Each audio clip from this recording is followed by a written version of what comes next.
We are seeing suspicious deaths. We have seen Roseline Odede, the chairperson of Kenya National Human Rights Commission. She has died. We are being emotionally blackmailed. We are being guilt-tripped here. Ahmed Nasir has just done a silly tweet just targeting me, saying that, oh, you're being insensitive. Oh, let me tell you, when the Chief of General Staff, Francis Ogolla, when he had an accident, we started saying that this is foul play. This is foul play. Why?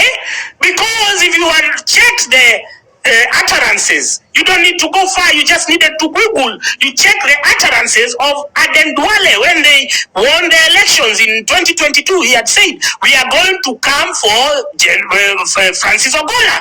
We are going to go for him. They said it.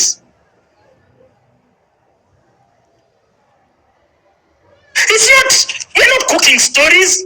Our memory is just fresh.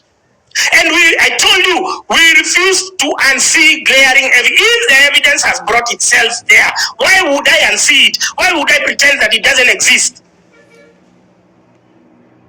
So if Aden Duale said that with his own mouth that they are going to kill Chief of General Staff Francis Ogolla, who am I to dispute him? Who am I to doubt him? Who am I to underestimate him? And at the time that Ogolla died, Aden Duale was the Minister of Defense. He was directly in charge of that docket. And 2 years earlier, it's even less than 2 years, 2 years earlier he had declared that we are going to finish Chief of General Staff Ogolla. Now, with that kind of glaring evidence, why would I tweet, rest in peace, it was an accident? I'm not a stupid idiot. I'm like, this is murder. This is premeditated. We have the evidence. We have the utterances. Why would I say, oh, sorry, may he rest in peace? Let God's will be done. Let God's will be done. No! That was an assassination. And the evidence was on the table.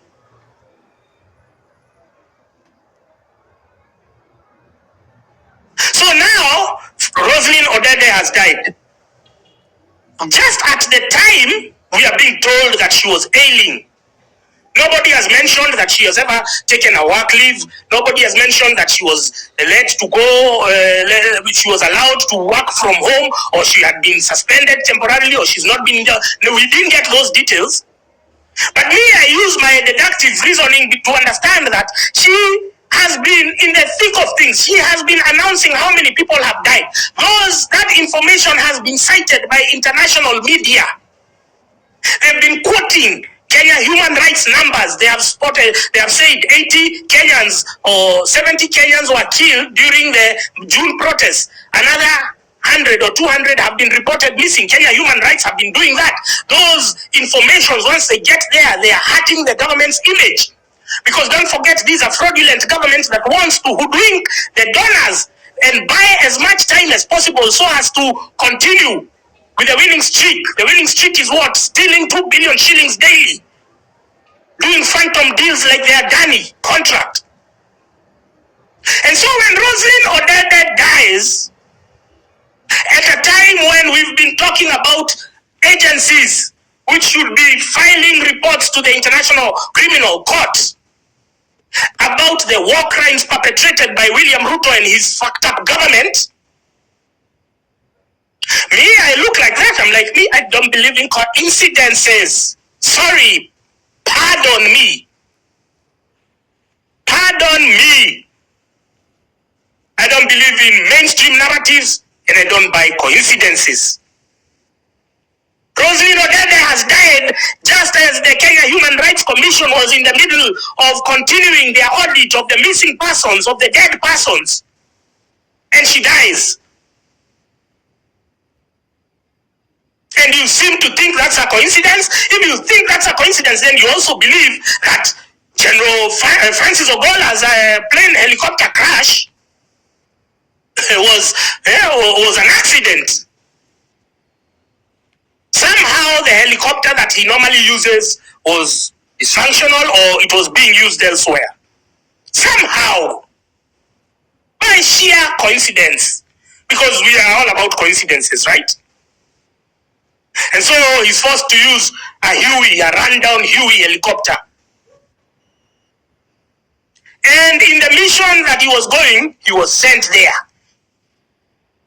by the appointing authority. He was told, go look for, I don't know, they were going to schools, they were inspecting schools that KDF had done. So you are literally being set up.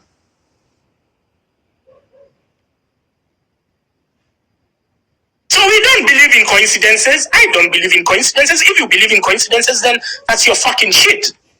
Myself? No.